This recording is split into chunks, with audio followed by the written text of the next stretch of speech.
Ben, okay. Dear participants, welcome to our seminar presentations. Today we will have a speech which will be given by the Mert NAKIP.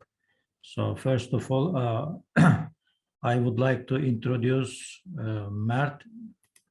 So I think almost most of you know Mert, but let me just once more introduce him.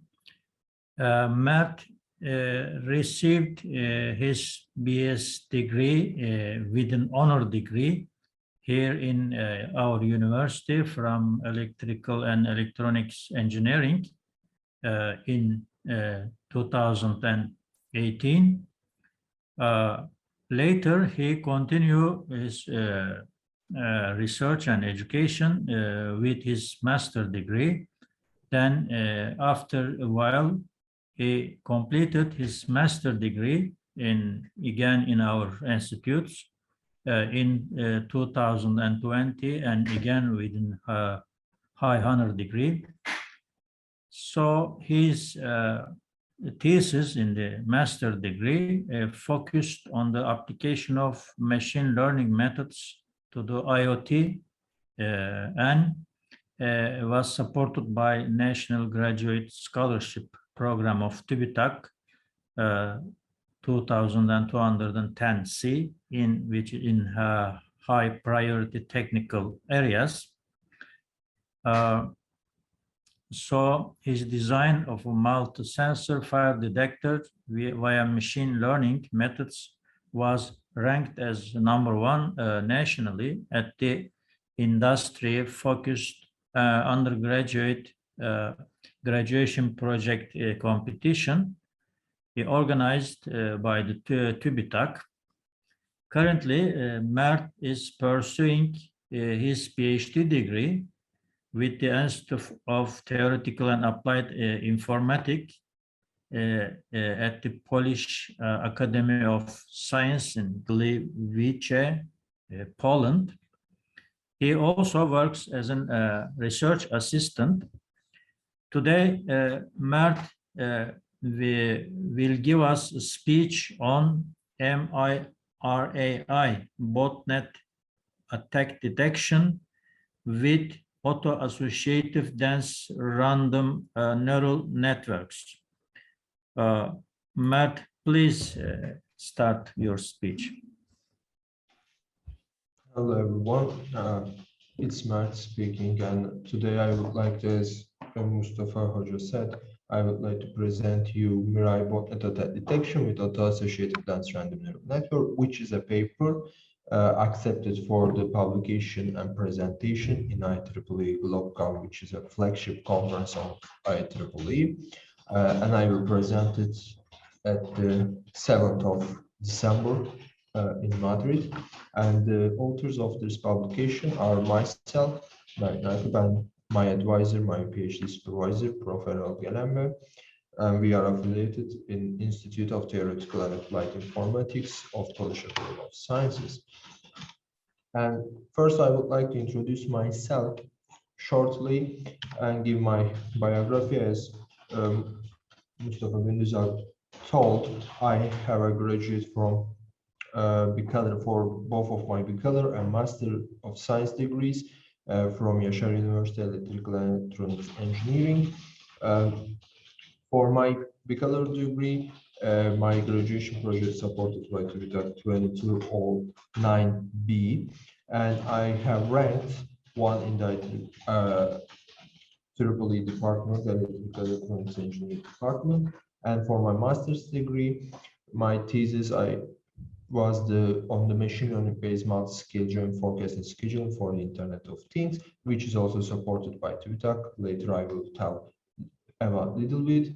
And currently I am pursuing my PhD in Poland, here Institute of Theoretical and Applied Informatics. For my research area is again on the intersection of machine learning and IoT, which is the development of network-wide security assessment techniques and massive access solutions for IoT networks. In my previous and current research, I have a fellowships in some different research projects. Currently, I am a participant and researcher at IoTech Horizon 2020 program. And previously, I was a volunteer researcher of my previous advisor, Prof. Volkan Rodopoulos' Marie Curie project, and I was also researcher at TÜBİTAK 101 project, and also Yaşar Üniversite's BOP projects on the machine learning and also massive access, especially massive access problem. And earlier, I have coordinated 2 undergraduate projects which are supported, granted by TÜBİTAK as well. And I won 3 different awards, starting from the earliest one. I may say that in November 2018, for my graduation project at Yaşar Üniversitesi Bachelor degree, I won the rank 1 in all Turkey for the industry focus undergraduate graduation projects competition from the TÜBİTAK 2020-41 for my fire detector by using metal oxide gas sensors based on artificial neural networks project. And later, my master thesis supported by one of the most competitive master student scholarships, which is TÜBİTAK 2210C National Postgraduate Scholarship Program in high priority technical areas. And recently, in the last month, actually, I won ASI 2021 Travel Award from NBPI Publisher, especially for the current presentation, current research, but as well as my previous research achievements as well. And lastly, I want to talk about my research interest in groups and for my publications. For the massive access, I worked on during my master thesis, and recently I am working on as well. I published, authored or co-authored, participated in a couple of publications in IEEE Internet of Things Journal, 2 of the IEEE Access journals, 5 different conferences of IEEE and ACM, and some Elsevier journals are submitted. And as I know, there are also co-authors from my publications who are listening here. And my second topic was the fire detection. I also won, as I mentioned, I also won some awards for that. And I published at IEEE Access and 2 IEEE conferences, as well as I applied for patents for massive access and fire detection to the European Patent Office. My current research is on attack detection. Since it is a new topic for me, I only published at IEEE Globcom and submitted 2 workshops. And my other publications are on the indoor positioning, which I am co-authored, not I am the leading author, I am co-authored, and also I have some works on the other applications of ANN, which are generally demand response systems, COVID-19 about COVID-19 predictions, and some image processing techniques. And now let's start our main focus, which is the Mirai botnet attack detection with auto-associative non-stranded neural network. The Mirai it means feature in the Japanese, and which is a botnet attack, is form of a distributed denial of service attack. The Mirai in this attack, the attacker sends TCP SIM requests to a large number of IP addresses in the network, and if one of the or many of the victims responds to this request, the attacker uses the weak login credentials of IoT devices, which are weak because in the massive IoT, many IoT devices are generated and their login credentials are set default in the farbing or the generation period to the default credentials, such as Raspberry Pi says Pi dot something like that, and the passwords are 1, 2, 3, something like that, and the users does not change them at all in the future. And then the infected devices in this type of attack becomes a bot which generates attack traffic from now on. And in this way, Mirai attack suppress 2 IoT devices over the network, and every device infected by Mirai turns into a bot which generates more traffic than usual, and in this way it causes distributed denial of service attack in the network. In the previous earliest works, several authors have conducted detailed studies to understand the characteristic of this class of attacks, Mirai botnet attacks. And recently, the characteristic of botnet-generated traffic streams also analyzed. And some authors in reference 8 suggested the use of blockchains to protect IoT devices against such attacks, not to detect but to protect them. And there are many works in recent trend of research that use machine learning techniques, including deep learning techniques, to detect botnet attacks. But most of them generally uses supervised learning, which requires both attack and no attack classes. And in our proposed technique, since we know that when a device is affected by the Mirai attack, it will try to increase the total traffic to overload the network by sending more and more packets.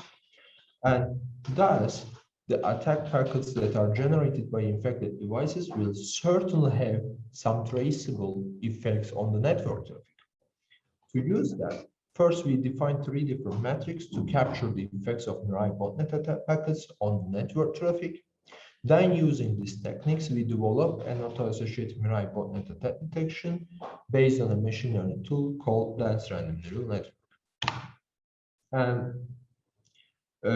to create auto-associative memory, we think that auto-associative memory or auto-associative neural network is a promising method because first, it is able to react to the anomalies, or in other words, rare events, by learning only the normal operation of the system.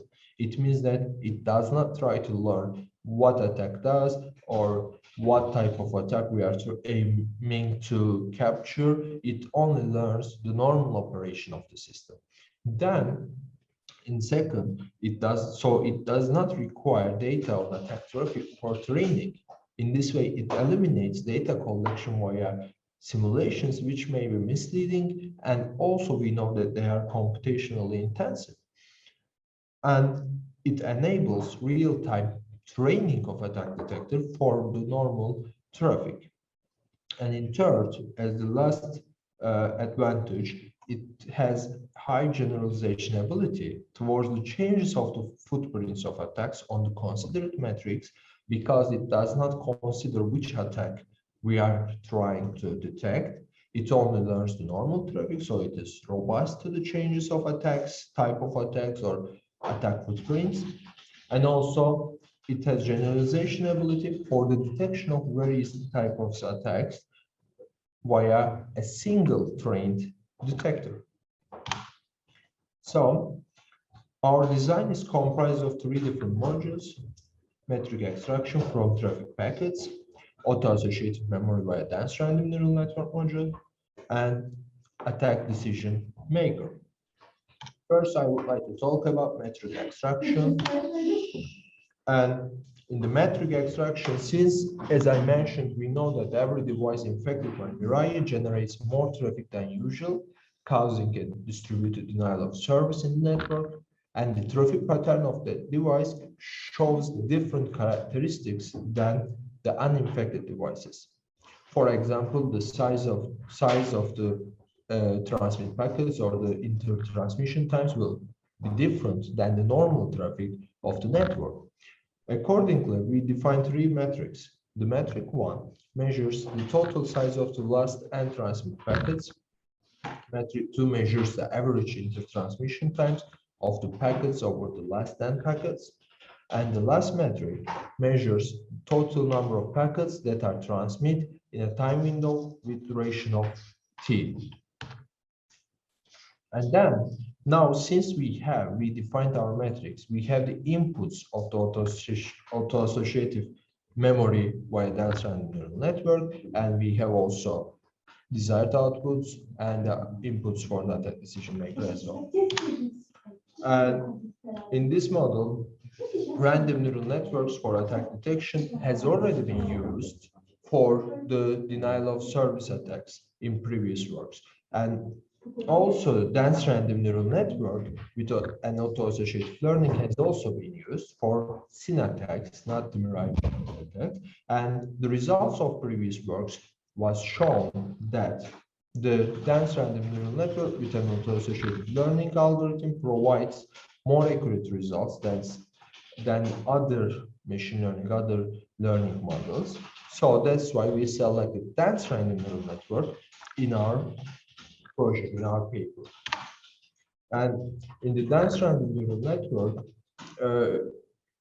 until now, it assumes that the internal structure of the network is homogeneous, which means that as in the normal, as in the standard deep learning models, all the cells have the same connectivity. We also assume that. And moreover, the input of the dense random neural network is the collection of the extracted matrix, as I showed in the figure. But for the previous packets, not for the current packet, because we wanted to tackle that for the current packet. So we consider the inputs until the transmission of the current packet, which only includes the past packets. And the output, the desired output, will be the normally expected matrix for the transmission of the following packet, which is the current packet M. Accordingly, for the any given input matrix X, we have a forward pass of the dense random neural network. First, we crop the input at 1, because we desire the inputs to be between 0 and 1, and we know that our input is greater than 0, so we crop it at 1. Then we apply nonlinear layers until the output layer, and at the output layer, we have a linear layer.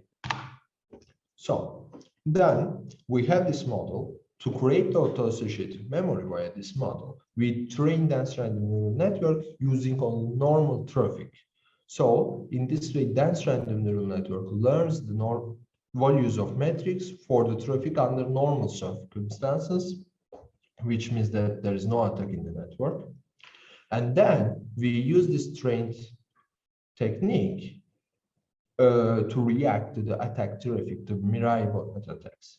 So in this way, the trained dense random neural network will return the expected values of the metrics for the normal traffic, but we will measure significant difference between the expected ones, which are provided by our model, and the actual values of the metrics if there is an attack in the system.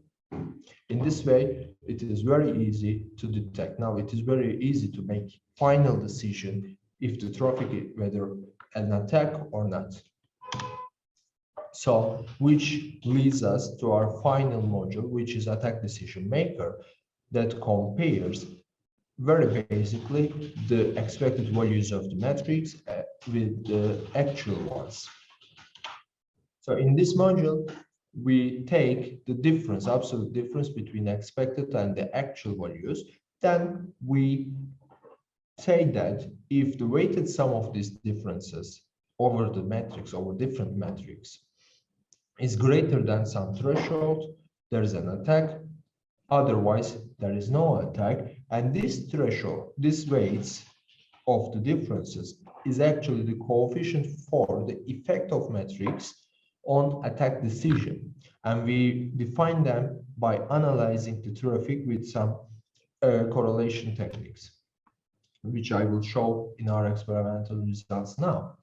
And to evaluate our method, we use a publicly available data set, which is Kitson data set, contains 9 IoT devices and 3 different personal computers, and over 700,000 packets that are stored in a PCAP file, and where almost 2/3 of these packets are normal traffic and the rest is attack traffic.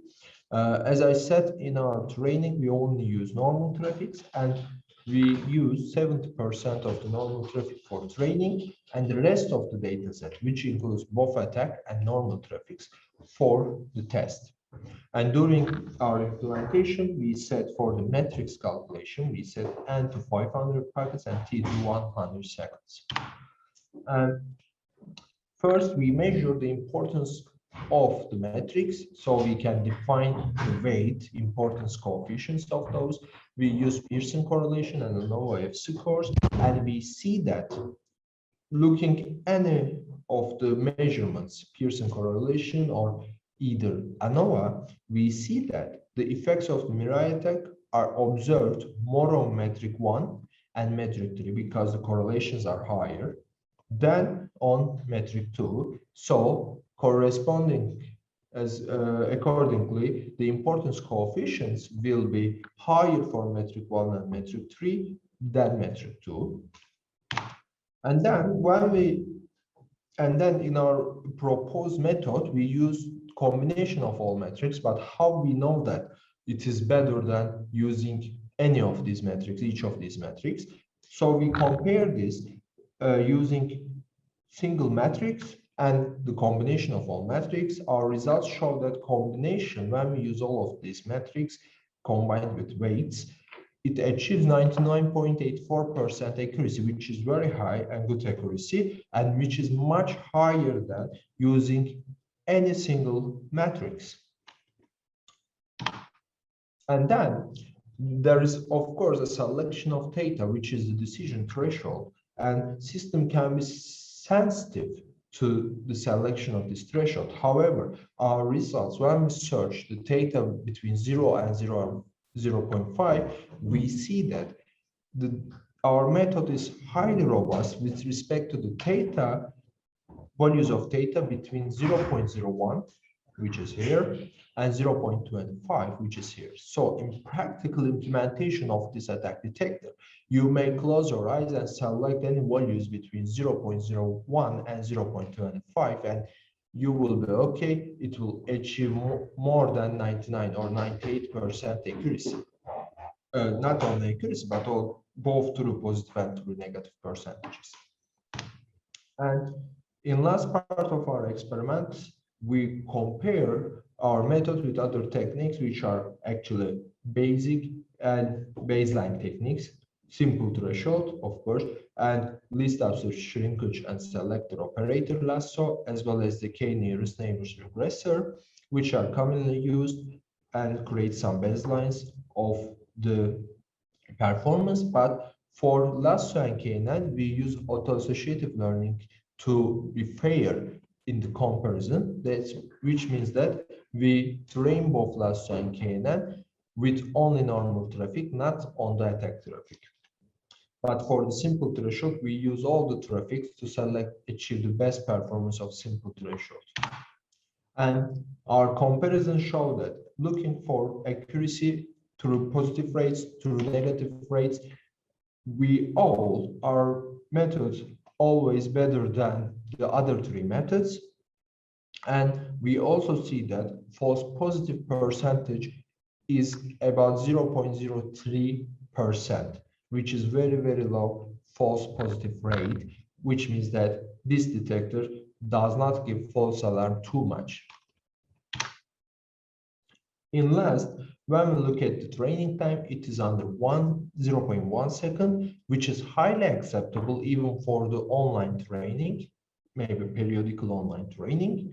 And it is less than KNN, but significantly higher than lasso. On the other hand, the execution time is much more important than the training time. And when we look at the execution time, it is under 0.5 microsecond for our method, which is suitable for real-time implementation, real-time attack detection. Conclusion: AI dense RNN is an effective method for attack detection in IoT networks because of the following reasons. One, it achieves high detection performance with very low execution time. Two, it does not require any attack data for training. It only requires normal traffic, which already we have in the normal working of the online stage of the IoT network. And as the last point, it can be used to detect various types of attacks by training only on bin-in traffic, which means that we don't have to consider what type of attack we are looking for. So in the same IoT network, we can detect various types of attacks only trained with one neural network. And I would like to acknowledge that this research, this work is supported by the European Commission Horizon 2020 program under the IoT Research and Innovation Action. And here are my references. Thank you for listening. And I can answer your question. I will be happy to answer all of your questions. Okay, thank you, Mert. Thank you very much. Any question, dear participants? Yes, I have questions. Mert, thank you for Please, the. Sorry. Please continue. Okay. For the nice presentation. Thank you. Now, my question is about dense random neural network. How many neurons did you use in this implementation in the auto-associative part of the overall network? How many metrics? You said 3 metrics. Yes, we have only 3 metrics. Should we understand we have 3 features only? Yes, or that's correct. We have 3 features. Yeah, we have only 3 inputs, and correspondingly, we said we use 3 layers of auto-associative dense random neural network, 2 hidden, 1 output layer. I mention output layer differently because it is linear layer. So, and each of these layers have 3 cells, 3 neurons. Okay, 3 neurons in each of the layers. Yes. Now, you said also dense RNN neurons has the same connection. Yes. Does it mean the connection topology is the same, or further, the connection weights, the parameters are the same? No, only the connection topology is the same. Architecture is the same. It is like a feed-forward standard feed-forward network. Connections are like standard feed-forward network, but the weights are not the same. Weights are learned via semi-supervised learning algorithm. Which type of semi-supervised learning algorithm is used?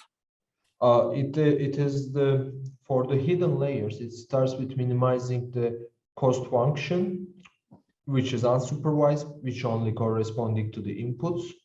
And then for the output layer, when we have connection weights for all hidden layers until the output layer, for the output layer, we use extreme learning machine to learn the output layer connection weights. In the first layer, I think you apply a clustering algorithm. Yeah, kind of. That architecture looks like the overall extreme learning machine based on radial basis function network. It looks like. Very similar, yeah, but the learning for the hidden layers is little different. Okay. In the learning algorithm, which optimization method is applied? Gradient descent? Oh, no, it is iterative optimization, FISTA. It's called FISTA, F-I-S-T-A.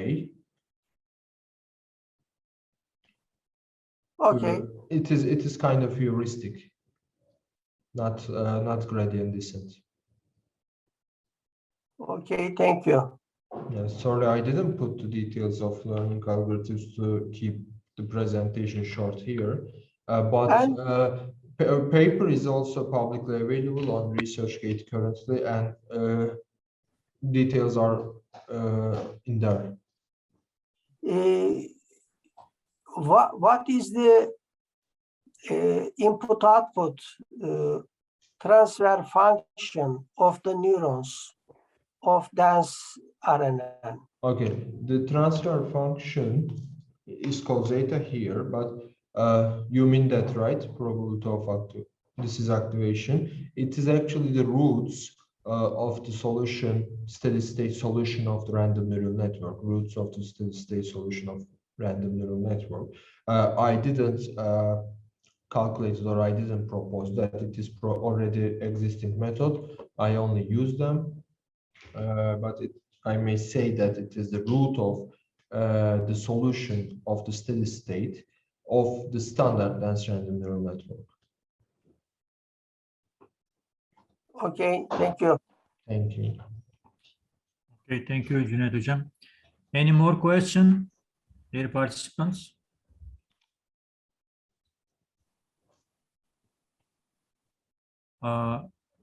Mert, let me ask a question.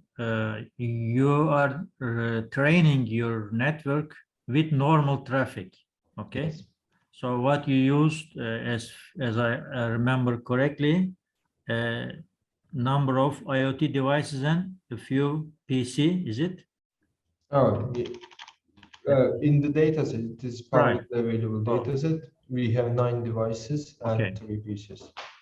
So, you know, there are so many devices and maybe there are thousands or millions of PCs. So Yeah. how to apply the algorithms, how to train the systems Yeah. For all of them, or how to distribute even maybe, if possible, to trained Yes. system to the others so that Okay. attack can be detected. Yes, actually, this method works on the IoT gateway or any connection point, access point. So it does not consider how many devices or how many PCs are connected to the access point. It only works on the packets, upcoming packets. So for this method, it doesn't matter. The scalability is only depends on the number of metrics. That's why there can be millions of devices maybe, but it doesn't matter for this method to be applied. Only if there are too many devices, absolutely the intertransmission rates of packets will be very high. So we cannot call this method for each packet, but we can wait for a couple of packets, or for example, at the end of each 10 seconds, we can call this method, detect the attack, or make decision if there is an attack or not. Then we can continue. Then at the end of other 10 seconds, we can call it again. But method itself does not depend on the number of devices or anything else. It only depends on the number of metrics that we defined, which is constant here as 3.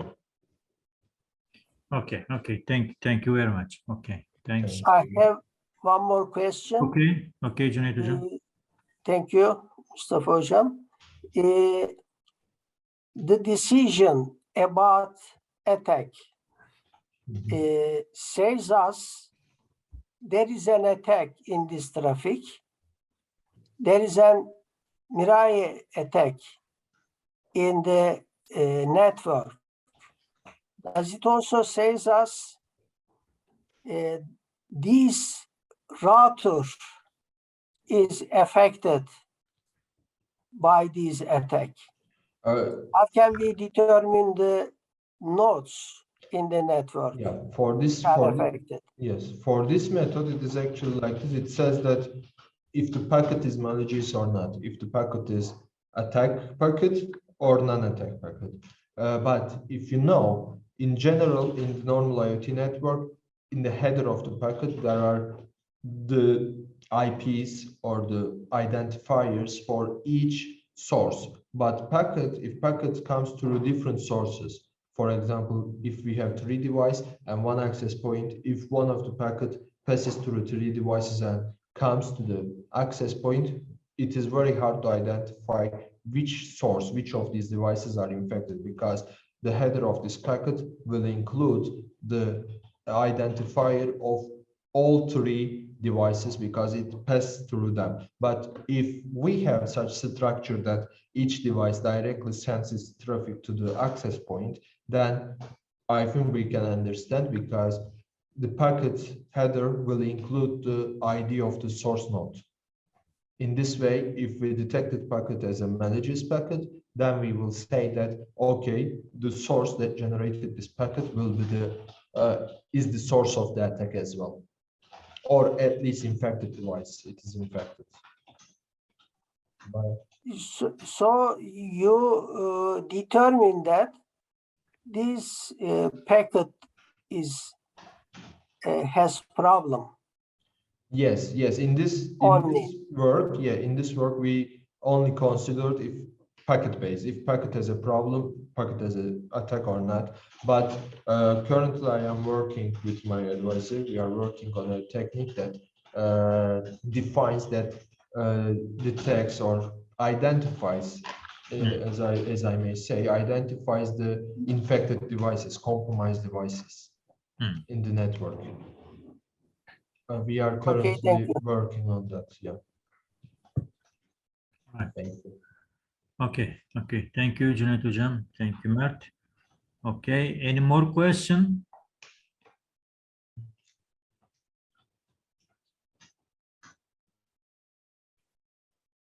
Right.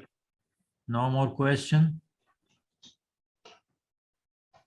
Okay. It seems to be that there are no more question, Mert.